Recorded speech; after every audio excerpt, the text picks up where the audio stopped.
আসসালামু আলাইকুম, শুভ দুপুর সবাইকে। এখন আমি রান্না করব লইটা মাছের শুটকি। কিভাবে রান্না করি সেটা আপনাদের সাথে শেয়ার করব। আমি এই যে কড়ার মধ্যে কুচি করে বেশি করে পেঁয়াজ আর রসুন দিয়েছি, এটা বাদামি কালার হয়ে গেছে। আর আমি এই যে কক্সবাজারের লইটার শুটকি ছোট ছোট করে কেটে গরম পানি দিয়ে পরিষ্কার করে নিয়েছি। এর মধ্যে একটু হলুদের গুঁড়া, একটু লবণ, একটু মরিচের গুঁড়া আর বেশি করে রসুন বাটা দিয়ে দিয়েছি। এখন এটা আমি তেলের মধ্যে দিয়ে ভাজবো।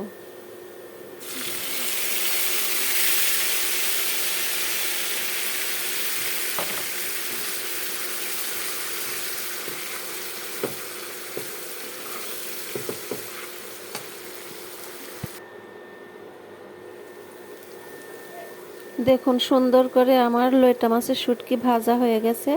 এর মধ্যে এখন আমি দিয়ে দিব এই যে ছোট ছোট করে কেটে রাখা বেগুন।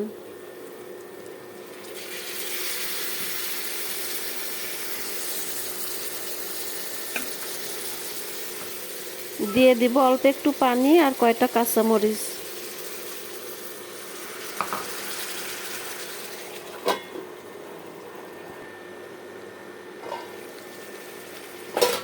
দেখুন কত সুন্দর কালার হয়ে আছে। লইটা মাছ দিয়ে বেগুন দিয়ে চচ্চড়ি হয়ে গেছে। এখন একটু কুচি করে ধনিয়া পাতা উপর দিয়ে ছিটিয়ে দেব।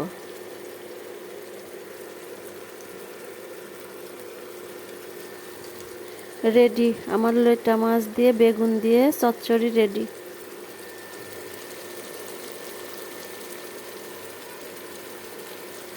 রাখছি তাহলে, আল্লাহ হাফেজ।